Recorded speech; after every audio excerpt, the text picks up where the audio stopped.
நான் இங்கே குறிப்பிட்டிருப்பது கோட்டூரிலிருந்து சென்னைக்கு பேருந்து கேட்டிருந்தேன்.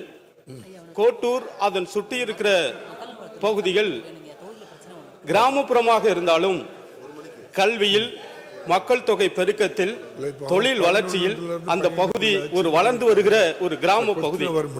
நாங்கள் சென்னைக்கு போக வேண்டும் என்று சொன்னால் இங்கே அருகாமையில் இருக்கிற 18 கிலோமீட்டர் இருக்கிற மன்னார்குடிக்கு தான் செல்ல வேண்டும். அதே தூரத்தில் இருக்கிற 18 கிலோமீட்டர் திருத்துறைப்பூண்டிக்கு தான் செல்ல வேண்டும். நாங்கள் கேட்டதை திருத்துறைப்பூண்டி தொகுதிக்கு அத்தனையும் செய்து கொடுத்திருக்கிற இந்த அரசு கோட்டூரிலிருந்தும் கல்விக்காக, தொழில் வளர்ச்சிக்காக எங்கள் பகுதிக்கு அரசு விரைவு பேருந்து மூலமாக இயக்கப்படுகிற குளிர்சாதன பேருந்தை இயக்க வேண்டும் என்று மீண்டும் பரிசீலிக்க வேண்டும் என்று பேரவைத் தலைவர் வாயிலாக மாண்புமிகு அமைச்சர் அவர்களை கேட்டு அமர்கிறேன். மாண்புமிகு அமைச்சர் அவர்கள். மாண்புமிகு பேரவைத் தலைவர் அவர்களே, அண்ணனே அதை அழுத்தி சொல்லிட்டார். அடிப்படை வசதி வேறு, கூடுதல் வசதி வேறு. அடிப்படை வசதி என்றால் நீங்கள் கோட்டூரிலிருந்து சென்னைக்கு பேருந்து வசதி தேவை என்றால் அதில் எந்த கருத்து மாற்றமாக இருக்காது.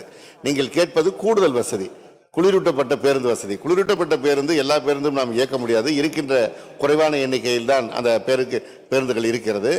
எனவேதான் நீங்கள் மன்னார்குடிக்கு சென்று செல்லலாம் என்று சொன்னோம். நீங்கள் நேரடியாக செல்வதென்றால் உங்களுக்கு ஒரு எஸ்இடிசி பேருந்தை அல்லது கும்பகோணம் அரசு போக்குவரத்து கழகத்திலிருந்து சென்னைக்கு வருவதற்கான பேருந்து வசதி செய்து தரப்படும் என்பதை தெரிவித்துக் கொள்கிறேன். செய்திகளை உடனுக்குடன் தெரிந்து கொள்ள கீழ்கண்ட கேபிள் மற்றும் டிடிஎச் நெட்வொர்க்குகளில் எம்நாடு செய்தி தொலைக்காட்சியை காணுங்கள். பாதகம் செய்பவரை கண்டால் நாம் பயம் கொள்ளலாகாது பாப்பா. மோதி மிதித்து விடு பாப்பா, அவர் முகத்தில் உமிழ்ந்து விடு பாப்பா. அண்மை செய்திகளை உடனுக்குடன் தெரிந்து கொள்ள இணைந்திருங்கள் எம்நாடு தொலைக்காட்சியுடன்.